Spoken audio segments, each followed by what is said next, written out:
Assalamu alaikum wa rahmatullahi wa barakatuh. Hapa niko katika kijiji cha Chiwindi.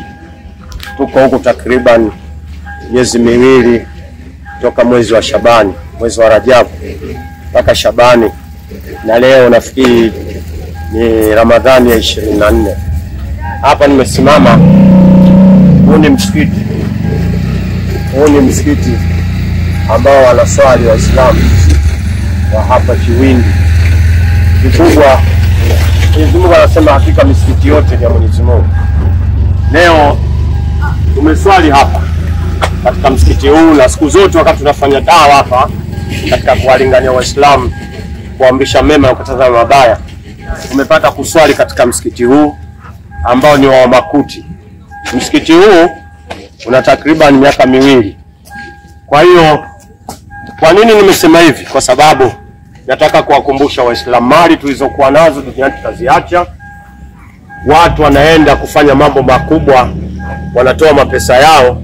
Wakati huu msikiti huko wilaya Newala, huko ni wilaya Newala. Kwa hiyo tunakuombeni watu ambao mna sadaka zenu,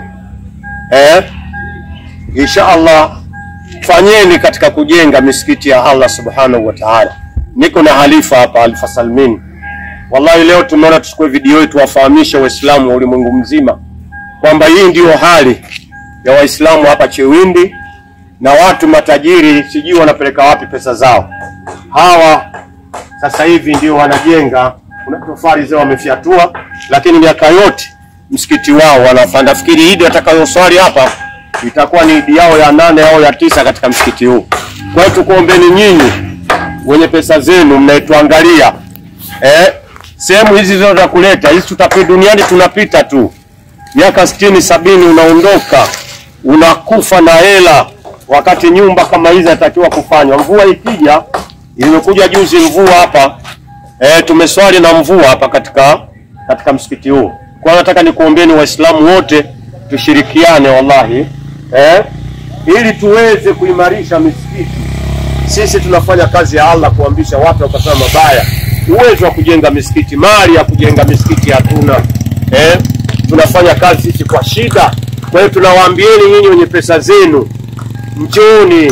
njoni wilaya Newala, ulizeni kijiji cha Chiwindi, mje muwekeze pesa zenu kwa Allah. Allah anasema intansurullaha yansurukum wa yuthabbit aqdamakum. Inshallah namuomba Allah subhanahu wa ta'ala kila atakayeona video hii inshallah aweze na yeye kuwajibika kwa kiasi anachotaka. Na hapa ndipo anapotajwa Allah na mtume wake, wakati watu pesa wamelalia, watu hawana pa kuweka pesa zao isipokuwa katika dunia. Kwa hiyo tunakumbushana inshallah, sehemu hizi ndio sehemu za kuweka pesa zenu kabla ya kufa. Maisha ya duniani ni machache, maisha ya akhera ni marefu. Salamu alaikum wa rahmatullahi ta'ala wa barakatuh.